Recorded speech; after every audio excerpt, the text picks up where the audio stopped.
Latest episode দেখুন একদম add free. না নন্দী, প্রলয়ের প্রভাবে হিংস্র মনোভাবাপন্ন মানুষদের বধ আমি করতে পারবো না, কখনো পারবো না। মিত্র, এই পরিস্থিতিকে নিয়ন্ত্রণ করার জন্য কারণ থেকে উৎপন্ন প্রভাবের উপাচার করা অনিবার্য হয়। অর্থাৎ ওদের হিংসা করার কারণ যাই হোক না কেন, আসলে কিন্তু ওরা অসুরই। আর অসুর যখন বিনাশ ঘটাতে থাকে তখন তাদের সংহার করাই একমাত্র বিকল্প। তাই জন্য এই পরিস্থিতিতে আপনার মহাকালী রূপ ধারণ অনিবার্য মিত্র। যখন মহাকাল স্বয়ং মহাকালীকে আবাহন জানাচ্ছেন, তখন আমাকে শীঘ্রই প্রকট হতে হবে, না হলে তার আবাহনের অপমান হবে।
তোমার এই সংহার আসলে সংহার নয় মহাকালী, সুখ আর শান্তির স্থাপনার জয়ধ্বনি। এ হলো ইতিবাচক পরিবর্তনের প্রতীক। তুমি ওদের অন্তরের অসুরের সংহার করে নিজের দায়িত্ব পালন করেছ। এবার আমি এদের ভেতরের নির্মল মানব মনকে জাগিয়ে তুলে নিজের দায়িত্ব পালন করব।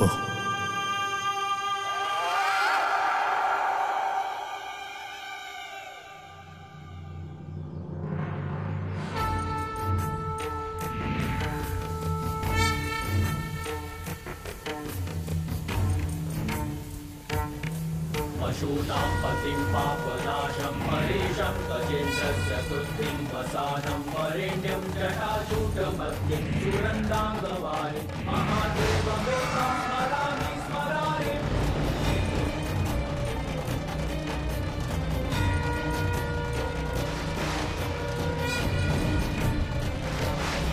पशूनां पतिं पापनाशं परेशं गजेन्द्रस्य कृत्तिं वसानं কেমন শক্তি? এই শক্তির অর্থ কি?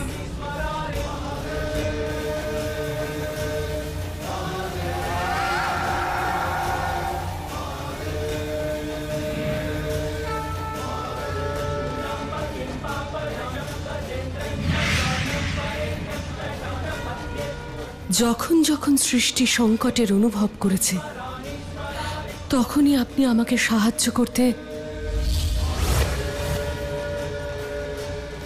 কোনো না কোনো রূপে এসেছেন মহাদেব।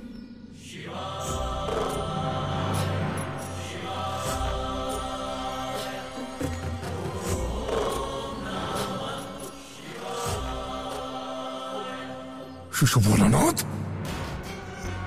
মহাকাল হয়ে তুমি আর মহাকালী মিলে আমার সৃষ্ট প্রলয়ের পথে বাধা সৃষ্টি করে ভালো কাজ করনি। দাদা, শিশু ভোলানাথ শুধু প্রলয়কেই আটকেছে, মহাদেব তো হয়ে যায়নি। তাহলে এত চিন্তা কিসের? অজমুখী, যদি শিশু ভোলানাথ এইভাবেই আমার প্রলয়ের পথে বাধা সৃষ্টি করে যায়, তাহলে হাতে আসা এই সুযোগ নষ্ট হবে। তুমি কোন সুযোগের কথা বলছো তারকা? নিজের আধিপত্যের সুযোগের কথা বলছি মা। আমি বুঝলাম না। যদি আমার সৃষ্ট চক্র বুহে শিশু ভোলানাথ এইভাবে বাধা সৃষ্টি করতে থাকে, তাহলে আমার পরিকল্পনা কখনোই সফল হবে না মা। কি তোমার পরিকল্পনা? মা,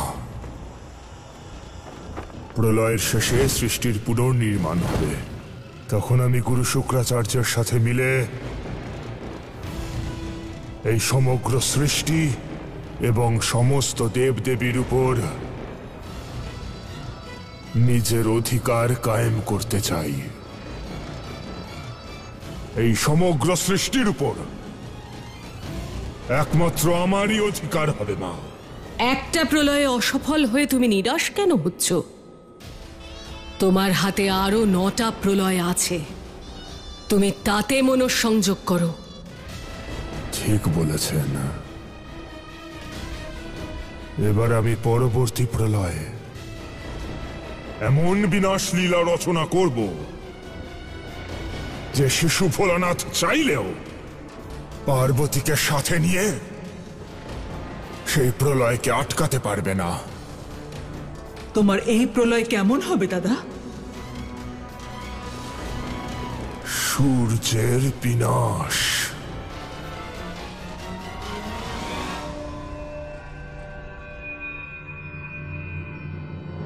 কি ভাবছেন মিত্র? যখন আপনি আপনার শক্তি, আপনার স্বরূপের অনুভব করতে পারছেন না, তখন আমি আপনাকে কি বলবো? মিত্র, আপনি জানেন আপনি এদের সকলকে ঠিক কি করে করলেন? আমি কোথায় করলাম? আমি তো শুধু নিজের চোখ বন্ধ করে প্রার্থনা করলাম যেন সব মৃত ব্যক্তিরা মানুষ হয়ে জীবিত হয়ে যান। আর দেখুন, সবাই জীবিত হয়ে গেছে। মিত্র, সত্যি আর শুদ্ধ মনে যে প্রার্থনা করা হয় তা সবসময় পূর্ণ হয়, তাই না?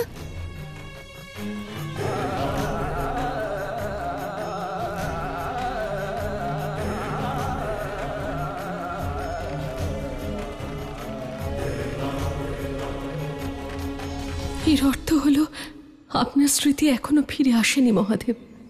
আপনি এখনো জানেন না যে আপনি মহাদেব আর আপনি মহাকাল। আমার অভিব্যক্তি আর অনুভূতি দুই শূন্য হয়ে যাচ্ছে মহাদেব। মিত্র, প্রথম সংকট তো দূর হলো, এবার আমরা কোথায় যাব? এবার আমরা কামাখ্যায় যাব প্রভু, যেখানে দ্বিতীয় মহাবিদ্যা মা তারা তার মহাদেব তারকেশ্বরের সঙ্গে বিরাজমান। ওনার স্বরূপ কেমন মিত্র নন্দী? ইনিও মহাকালীর মতো রুদ্র রূপের অধিকারিণী। এনারও চতুর্ভুজা স্বরূপ প্রভু। অর্থাৎ ওনারও 4টে হাত আছে? হ্যাঁ প্রভু।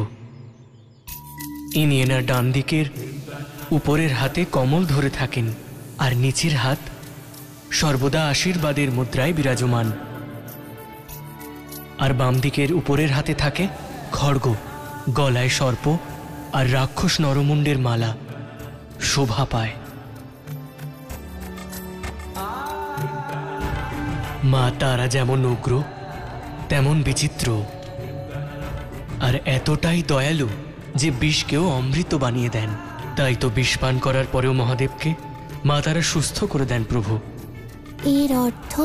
এর অর্থ হলো হলাহল পান করার পরেও মা তারাই ওনাকে সুস্থ করে তুলেছিলেন। এই জন্যে সর্বদা নির্বিকার ভাবে থাকেন উনি। না দুঃখ, না শোক, না গ্লানি, সব কিছুর ঊর্ধ্বে। কামাখ্যা ক্ষেত্রে মা তারা কোথায় নিবাস করেন? নীলাঞ্চল পর্বতে প্রভু। এক সময়ের কাহিনী প্রভু, যখন দেবরাজ ইন্দ্র এবং অন্যান্য দেবতারা ভ্রমণে বেরিয়েছিলেন, ওনাদের মধ্যে একজন দেবতা নীলাঞ্চল পর্বতকে দেখিয়ে বলেছিলেন যে এই পর্বতকে কেউ টলাতে পারবে না। আর এটা শুনে দেবরাজ ইন্দ্রের মনে নিজের শক্তির প্রতি অহংকার জন্ম নেয়, আর তৎক্ষণাৎ ওই পর্বতকে টলানোর প্রয়াস করতে শুরু করেন।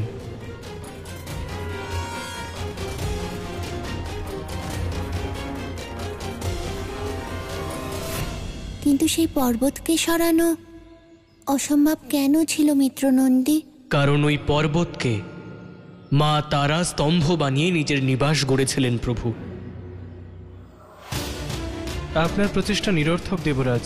এটা পর্বতমাতা তারার নিবাস স্থান। এই পর্বত টলানো অসম্ভব। দেবরাজ ইন্দ্রের কাছে কিছুই অসম্ভব নয়। আমার পরামর্শ সেটাই দেবরাজ, প্রয়াস ত্যাগ করুন। মা তারা ক্রুদ্ধ হতে পারেন। ত্রিদেব তো আর নয়, ওনারও জানা উচিত যে এই প্রয়াসটা কে করছে।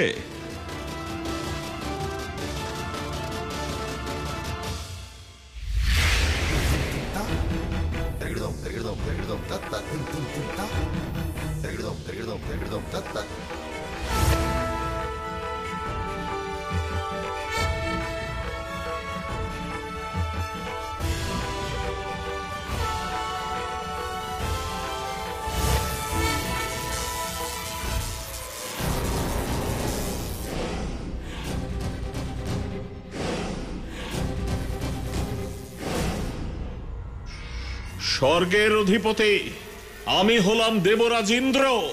কিন্তু অনুরাগ আর বিনম্রতার শিক্ষা নেই তোমার, আর অহংকার দেবতাদের আচরণ নয়। তুমি তোমার অহংকারের শাস্তি অবশ্যই পাবে, আর এখনই, এই মুহূর্তে পাবে।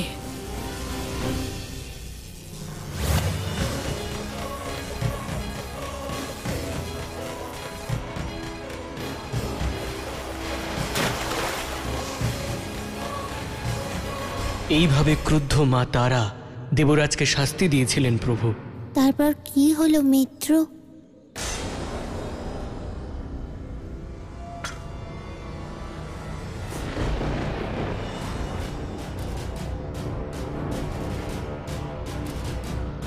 এই অসময়ে অন্ধকার কেন ঘনিয়ে এলো? এই প্রলয়ের দ্বিতীয় চরণের আরম্ভ। কিন্তু সূর্যের অন্ত যে অমঙ্গলের সংকেত মা। হ্যাঁ, যদি সূর্য শান্ত হয়ে যান তাহলে সৃষ্টি থেকে জীবন লুপ্ত হবে। কিন্তু সূর্যের অন্ত যে অমঙ্গলের সংকেত মা। হ্যাঁ, যদি সূর্য শান্ত হয়ে যান তাহলে সৃষ্টি থেকে জীবন লুপ্ত হবে। কিন্তু আমরা এই প্রলয়কেই আটকানোর জন্য মা তারার কাছে যাচ্ছি মিত্র। তাহলে আপনি চিন্তা কেন করছেন? যেমন প্রথম মহাবিদ্যার সময় সংকটের বিনাশ হয়েছে, এবারেও তাই হবে মিত্র। মিত্রনন্দী, আপনি বলুন, তখন ইন্দ্রদেবকে সেই সংকট থেকে কে মুক্তি দিয়েছিলেন? সমুদ্র থেকে ওনাকে কে বের করেছিলেন? এখানেও এক কাহিনী রয়েছে প্রভু। মা তারার সিদ্ধ সূত্রর বন্ধনকে ভাঙা ত্রিলোকে কারুর পক্ষেই সম্ভব ছিল না। আর না মা তারার মুখোমুখি হওয়ার সাহস ছিল কারুর মধ্যে। তাহলে কি দেবরাজ ইন্দ্র সমুদ্রেই ছিলেন? না প্রভু, তখন সমস্ত দেব দেবী মিলে তারকেশ্বর মহাদেবকে আহ্বান করেন, আর ওনাদের সবার প্রার্থনা শুনে তারকেশ্বর মহাদেব ওনাদের সকলের সামনে প্রকট হন।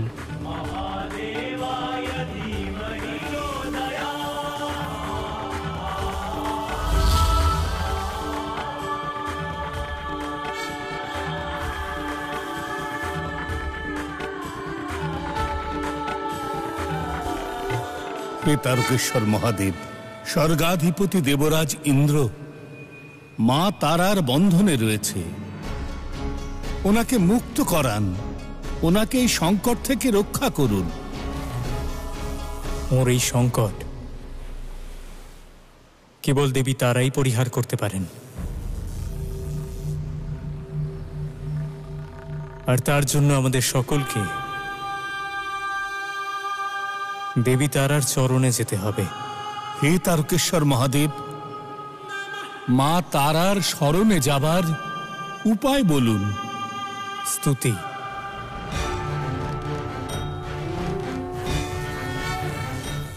আসুন আমরা সকলে সম্মিলিত হয়ে কামাখ্যা স্রোতের বাচন করে ওনাকে প্রসন্ন করি।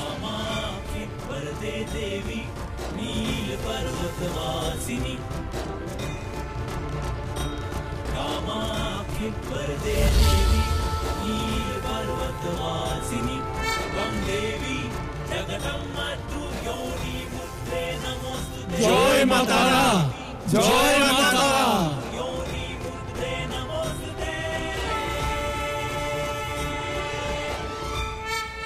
আপনি তো দয়ার সাগর, এদের উপর দয়া করুন দেবী। ইন্দ্রকে মুক্ত করে দিন।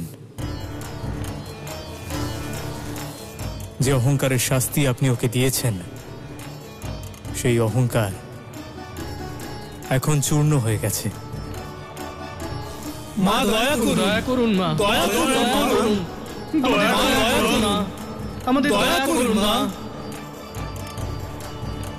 আপনাদের সকলের সিদ্ধান্তের স্বীকৃতি দেবতাদের সম্মান রক্ষা করবে।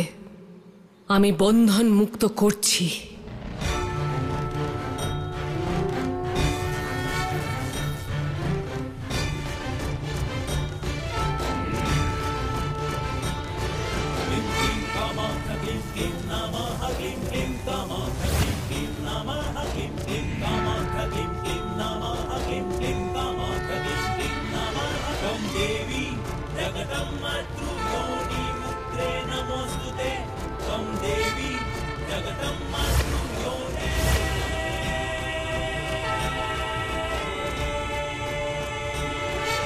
মাগো, আমি অন্তর থেকে কৃতজ্ঞ যে আপনি আপনার কৃপা দিয়ে আমার অহংকারের নাশ করেছেন, সত্যর সঙ্গে পরিচয় করিয়েছেন। এই সম্পূর্ণ সংসারে আপনার থেকে শক্তিশালী আর কেউ নেই। হে মা তারা, আমি জানতে পেরেছি যে আপনি এই সংসারে ভক্তদের সকল দুঃখ হরণ করবার জন্য বিদ্যমান, আর আপনি তারকেশ্বর, সব দুঃখ থেকে রক্ষাকর্তা। এইভাবে মা তারা দেবরাজ ইন্দ্রকে ক্ষমা করে দেন। অত্যন্ত প্রেরণাদায়ক কাহিনী মিত্র। এই ঘটনা থেকে জগৎ সংসার এই শিক্ষাই পাবে যে অহংকার সবসময় কষ্টের কারণ হয়।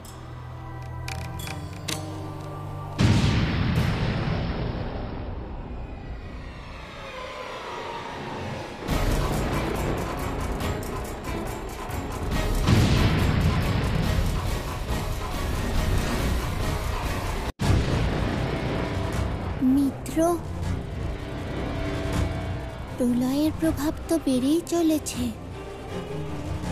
আর আমরা মহাবিদ্যা মা তারার কাছে এখনো পৌঁছতেই পারিনি। এভাবে প্রলয় কি করে আটকাবো মিত্র? কোনো না কোনো উপায় নিশ্চয়ই বেরোবে মিত্র।